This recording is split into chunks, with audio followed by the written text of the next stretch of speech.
Hello, my name is Layla Kasari, and I'd like to thank everyone involved for making this wonderful symposium and this opportunity possible. I'm extremely honored to be in the same room as such amazing and accomplished people and to have received the Princeton Prize for St. Louis, Missouri. Although I currently reside in St. Louis, I have not always lived here.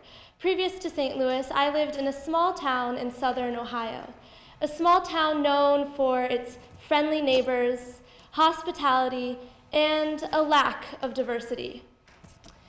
In this small town, we hosted the Banana Split Festival and a KKK protest. I was one of few people of color.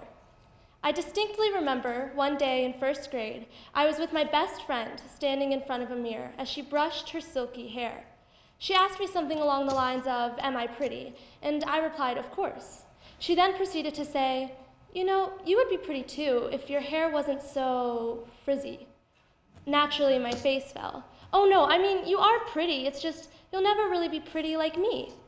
That night, I remember crying into my mother's shoulder, and instead of being angered at my friend for her harmful words, I was angered at my mother for making me look like this, so different from everyone else. After that, I went for weeks without eating my mom's delicious Iranian meals. Then I moved to St. Louis, Missouri, where I attend a culturally diverse public high school. In St. Louis, for the first time, I saw students my age with multiple identities who were able to reconcile them in a way I never could. It was in St. Louis that I realized I can be an Iranian American without shame. Now, in St. Louis, because I was so inspired by the people around me, I was dismayed when I first entered the lunchroom my freshman year and found a painter's palette, every table separated by color. In a school that's hallmark is its diversity, I was shocked to find such self-segregation, proof that diversity does not equate integration, that equality, though intuitive, does not come naturally, that liberation requires dialogue, education, and above all, empathy. With these ideas in mind, I, along with two other friends, started the Social Justice Action Team. I also lead a group called Sister Citizen, a group with the mission of empowering women and combating racism.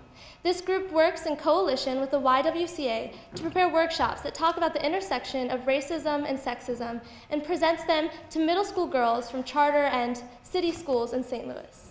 Whereas Sister Citizen is largely about fostering racial understanding in St. Louis area at large and the city of St. Louis, Social Justice Action Team is very focused in my high school and the surrounding community. Since its inception 4 years ago, this group has been responsible for movie nights followed by meaningful discussions, school-wide assemblies, a cultural fair, and social media movement, among other events. Throughout the years, we've had speaker series over a wide range of topics, including affirmative action, what it means to be an ally, and racial microaggressions in the media. Last year, I had the privilege of contacting Sister Evo, a Black nun who participated in the March in Selma in 1965 to speak to at our school. Our work has helped to bridge gaps between different races. It has made dialogue about race no longer taboo, but rather a necessity for change. Now, when I look around, I see very different images than I first found my freshman year. I see people staying behind in classes to talk about racism and its manifestation. I see a peaceful Ferguson walkout with participants from every racial group. I see solidarity.